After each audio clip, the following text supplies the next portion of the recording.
Bonjour Jonathan Denis. Bonjour Mathieu Veillard. Vous êtes président de l'association pour le droit de mourir dans la dignité, la DMD, et vous demandez des points précis d'évolution par rapport au texte originel.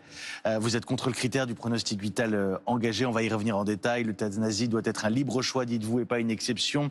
Vous défendez le choix dans la méthode laissée aux patients. On va détailler, mais le texte a déjà beaucoup évolué en commission, ça promet des débats houleux comme technique à l'Assemblée. Est-ce que vous avez bon espoir que ça aille dans le sens de vos vœux ?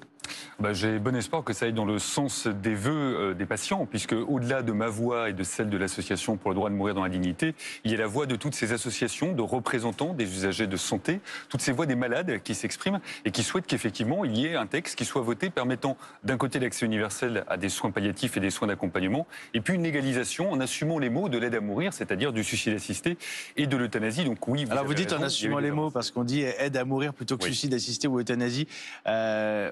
Ça cache quelque chose ou c'est cosmétique? Non, mais je pense qu'à un moment donné, il faut assumer les choses. Je rappelle qu'il y a eu un lexique qui a été fait par le ministre de la Santé et par Agnès Firmin-Lebaudot il y a 1 an et demi, qui assumait les mots, qui expliquait ce qu'était l'euthanasie, qui expliquait le suicide assisté. Ce n'est pas en disant il n'y a pas l'euthanasie ni le suicide assisté dans le texte qu'on va pouvoir avancer.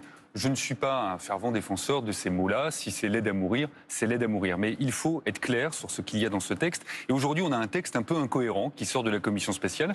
Et ça va être tout le travail des députés, c'est de rendre cohérent ce texte, de le clarifier pour que les choses puissent avancer dans le bon sens. Alors, parce que justement, derrière les mots, il y a des dispositions législatives. Et alors, ce point qui fâche, la phrase « diagnostic vital engagé à court ou moyen terme » a été supprimée en commission au profit de celle d'affectation en phase avancée ou terminale. Ça change quoi?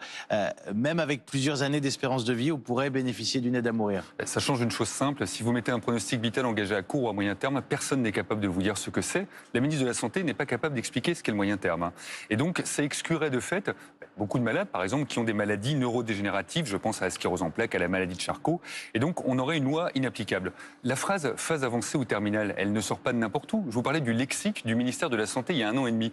Dans ce lexique, on explique que l'aide à mourir, c'est un acte qui est pratiqué pour des personnes qui sont en phase avancée ou terminale d'une affection grave et incurable. On reprend donc le lexique du ministère de la Santé il y a 1 an et demi, et aujourd'hui le ministère de la Santé nous dit « mais attendez, vous déséquilibrez tout le texte ». Non, l'équilibre aujourd'hui du gouvernement... Oui, alors le ministère de la Santé, Frédéric Valletoux, bien sûr, mais ses prédécesseurs aussi. François Braun estime que ce texte contient des éléments inacceptables. Ce n'est pas l'équilibre de la loi qui a été souhaité et qui a été présenté, dit Agnès Firmin-Lebaudot. Que répondez-vous à cette levée de bouclier et finalement à la promesse du gouvernement de revenir au texte initial? Je réponds simplement que l'équilibre du gouvernement, ce n'est peut-être pas l'équilibre des patients aujourd'hui, et c'est peut-être pas l'équilibre des convictions d'hier de certaines et de certains. Donc aujourd'hui, écoutons cette voix des patients qui s'expriment. Les soignants s'expriment d'un côté, les patients s'expriment aussi. Je pense qu'il faut savoir écouter tout le monde, et un texte équilibré, c'est un texte qui propose des soins palliatifs comme réponse et l'aide à mourir comme recours. C'est cela l'équilibre qui est à conserver dans le texte. Ensuite, c'est le travail parlementaire,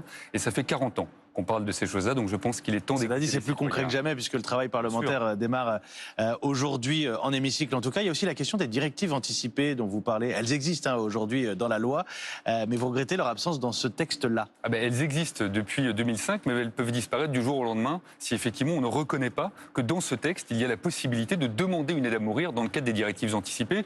C'est pour ça que le texte est incohérent. Il y a un moment donné, on dit vous pouvez l'inscrire, mais tout ce qui est procédure a été rejeté. Donc il faut clarifier absolument tout cela. Parce que dans la loi, il faudra que le patient soit en mesure de manifester sa volonté de façon libre et éclairée à chaque étape du processus. C'est contradictoire avec la notion de directive anticipée. C'est contradictoire avec la notion qu'il peut évidemment rédiger des directives anticipées en ayant toute sa conscience de façon libre et éclairée. Mais effectivement, il va falloir changer cela pour donner du poids à ces directives anticipées.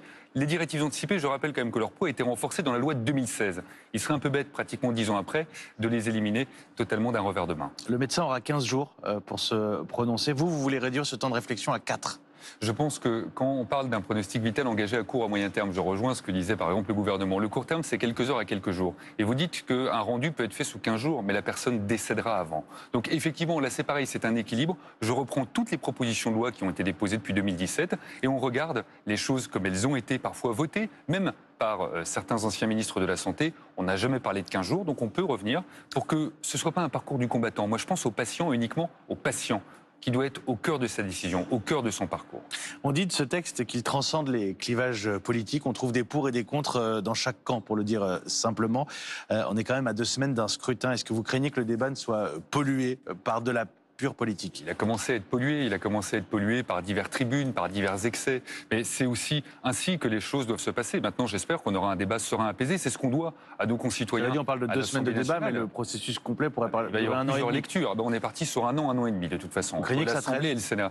Je crains que ça traîne, oui, parce qu'on nous a fait déjà traîner. Et je reprends les mots du président de la République en décembre qui disait « J'assume de prendre mon temps sur ce sujet ». C'est du temps que des Françaises et des Français n'ont plus. Donc tout ce temps parlementaire, c'est du temps encore que des Françaises et Français non plus. Ils vont devoir partir parfois à l'étranger pour être accompagnés comme ils l'ont souhaité.